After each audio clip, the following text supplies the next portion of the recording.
রোজা ইসলাম ধর্মের এমন এক বিধান যার মাধ্যমে রোজাদাররা দীর্ঘ 14 থেকে 15 ঘন্টারও বেশি সময় কোনো কিছু না খেয়ে কাটান। অন্যদিকে আধুনিক জীবন কাঠামোতে ডায়েট এমন একটি প্রথা যার মাধ্যমে কৃত্রিম উপায়ে না খেয়ে থেকে শারীরিক কিছু উপকার সাধনের চেষ্টা করা হয়।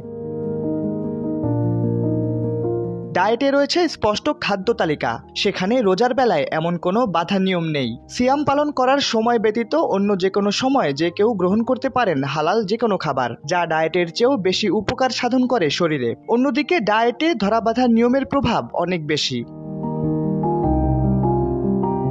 গবেষকরা বলছেন ডায়েটের সুস্পষ্ট খাদ্য তালিকার বদলে রোজায় রয়েছে নির্দিষ্ট খাদ্যাভ্যাস।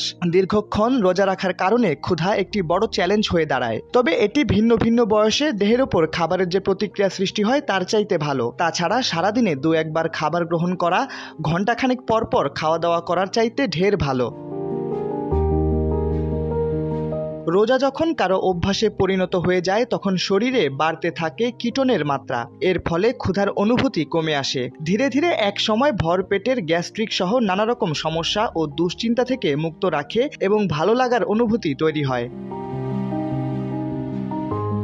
অন্যদিকে ডায়েট এমন একটি উপায় যেখানে মেনে চলতে হয় বহু ধরাবাঁধা নিয়ম। খাবারের তালিকা থেকে শুরু করে দৈনন্দিন শরীরচর্চা, যোগ ব্যায়াম সহ যেতে হয় আরও অনেক নিয়মের মধ্য দিয়ে। আর সবচেয়ে বড় কথা, রোজা পালনের মধ্য দিয়ে যে আধ্যাত্মিক ও মানসিক প্রশান্তি অনুভব হয় তা ডায়েটের মধ্য দিয়ে অর্জন করা সম্ভব নয়।